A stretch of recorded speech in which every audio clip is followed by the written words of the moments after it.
Roger's first nomination,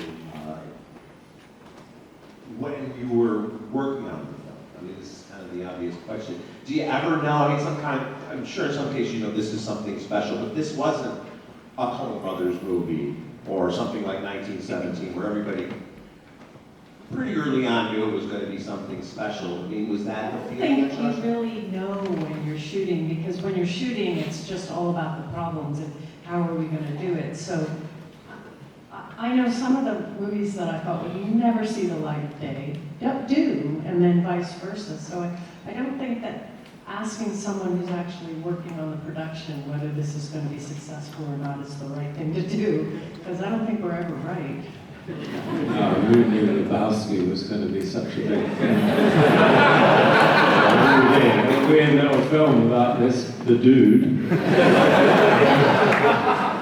know what was interesting too is Fargo. When I read the script, I turned to Roger and said, I don't know about the script because the main guy is so horrible. Nasty guy.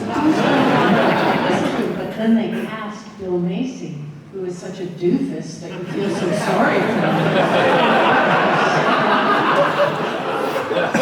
You just don't know, you know. First time I came to Chicago was shooting Hudsucker. We shot some of it here. We all thought Hudsucker was great.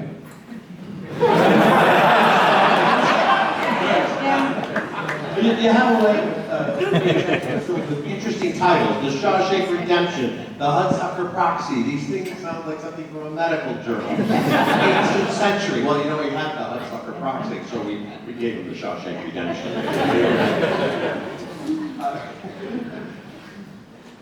So you're saying that we should work on the titles for him? Well, you know, I think obviously there's been so much written and talked about that, but I think that was one of the issues with The Shawshank Redemption. First of all, prison movies have historic, even though there have been so many great ones, Alcatraz and Cool and Luke and the Birdman of Alcatraz, you know, these great, but it's, you know, people, oh gosh, a prison film. And then it's got this strange title, and also it's coming out and going wide while Pulp Fiction is hitting. And this was a time too where a film like Forrest Gump was still in theaters because they would play for so long in theaters. So there were all these things contributing to it not being a huge success. Although from the start, I mean, it had 7 Academy Award nominations. It had great reviews. So you know, this idea that nobody knew about it is a little bit, I think. Well, I think when it was first released, there wasn't a lot of publicity behind it, and I think it suffered from that because it's funny how important publicity is, so people know that it's out there, because it didn't do well at first. And you know, now we're looking back, and of course Morgan Freeman has become the narrator for our lives. But at the time it was fairly new, and Tim Robbins was up and coming. He'd done obviously a lot of stuff, but you know, it wasn't like, oh, these huge stars are in this film. And you know, you look at the supporting cast, all these great character actors. Yeah. But you know, at the time, I mean, I would still, you know, when people list the greatest and or worst, most memorable movie villains of all time, I think you could make the case for the Warden more than anyone because of what he does and what he knows and what a hypocrite he is. I mean, you know, the shark in Jaws is just a shark. Doesn't know what this man does. So there's, you know, there's that too. I also wanted to talk a little bit about, you know, the differences between the novella by Stephen King and the film, which of course happens with every adaptation. There's going to be something. It's always interesting to me when there's a biopic. People are like, well, they didn't cover everything in Churchill's life, and I'm like, well, that's because it's a 2.5-hour movie. Yeah, right. But the ending of the written word by Stephen King ends with Red eating on the bus, I believe, and he's hoping to see his friend Andy.